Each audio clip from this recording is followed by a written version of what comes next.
Real sa Santa, mga ka-alright. Ayun, boss. Oy, sa ito. Wala ka, no? Ano pa yung assignment? Assignment na po. Quadratic equation, di ba man naman tayo, no? Quadratic equation. O man naman tayo na. Kaso kayo gisuyan, solve.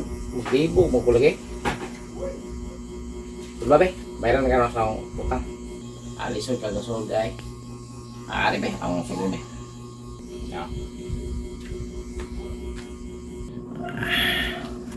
So, itong solve na yung assignment ko, no? Quadratic equation. So, factoring.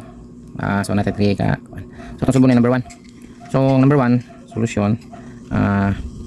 X squared. So, kaya mo na yung quadratic equation, no? X squared plus 2x minus 15 is equals to 0. So, ang tanaw na to ana is, kung mag-factoring ta, kung sa'y factors aning c, muna siya man.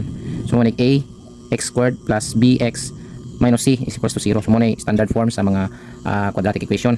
So, atong tanawon kung unsa ning factor sa 15. So, 15 atong i-factor.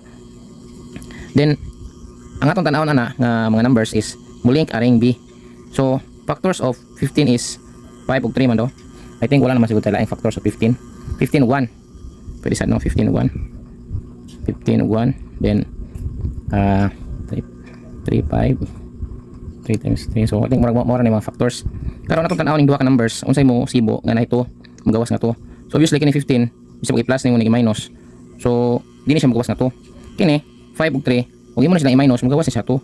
Subot pasabot, ang 5 ani is positive, 5 minus ang negative ang 3. So, muna sa mga factors niya. Yung imo nang i-sum up. So, minus man ni, diba? So, plus 2 na siya magawas. So, muna siya. Karon magawas ay mong equation is to factoring, mahimo siya ang kuan ay x plus 5 times x minus 3 is equals to 0. So, muna na siya. Karon, extracting sa yang quadratic roots.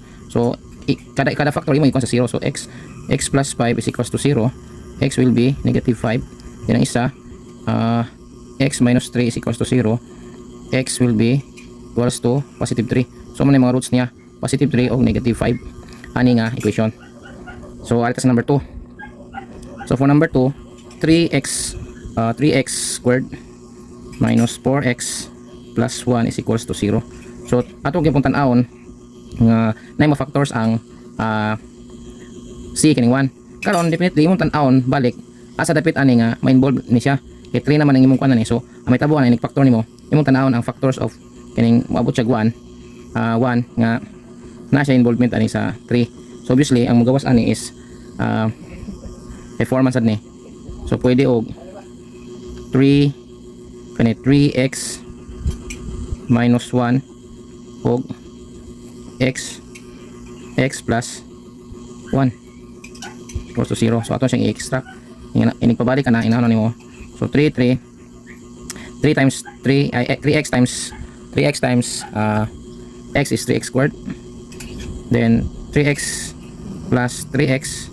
Then, minus x. Minus x. Ano, minus din, minus. Yan po ni. Minus. So, 3x minus 3x squared. Minus 3x. Minus x. Then, plus 1. Equals to 0. So, magawas by checking 3x squared minus 3x of x is minus 4x plus 1. So, pagpasabot mo nga itong factors. So, linganan na ito pag-determine. So, lahi man siya diri sa first one kay 1 man ang coefficient ani. So, diri na nagtanaw sa factors niya. Karon kay diri na may-involve man ta diri nga side para sa b. So, atong itanaw nga obviously manggod kay 1 man eh. So, pagpasabot ang c nimo is ang imong mga diri nga side is 1 gyud na siya kay may laing factors ang 1. So, 1 lang gyud siya. Kaso ang atong itanaw ni balik is king 4. So, how do we come up ng 4 siya? Nga 3 man eh. So, pasabot kini nanay siya negative 3x ana. Then negative x pag man mahimong negative 4x. So, i-simplify na nato na siya. Balhin ani 3x minus 1 is equals to 0. Then x minus 1 is equals to 0. So, ang coefficient niya is 3x equals to positive 1. Then x will be 1 over 3, 1/3. Then ang isa, x will be positive 1. So, ang iyong coefficient is 1/3 o positive 1 for aning equation. Na? So, ito sa number 3. Sa number 3, 4x squared minus 25 is equals to 0. So kini siya mahog ni siya perfect square. Perfect square ang atong kuan ni peg. So yung tan-awon wala siya b, 0 ang iyang b. So buto-buto ani ang isa ka term niya ni is positive, ang isa ka term niya is negative, mo na mahog na siya negative. So ato na siya basi inigbansay nato ni i-factor nato ni 25, i-factor sa nato ni. So perfect square man, so kini mahog na siya 2. Okay, perfect square sa 4 kay 2 man. So 2x ang isa is plus 5, then ang isa is 2x minus 5. So ato i-check. Kini 2x 4x squared.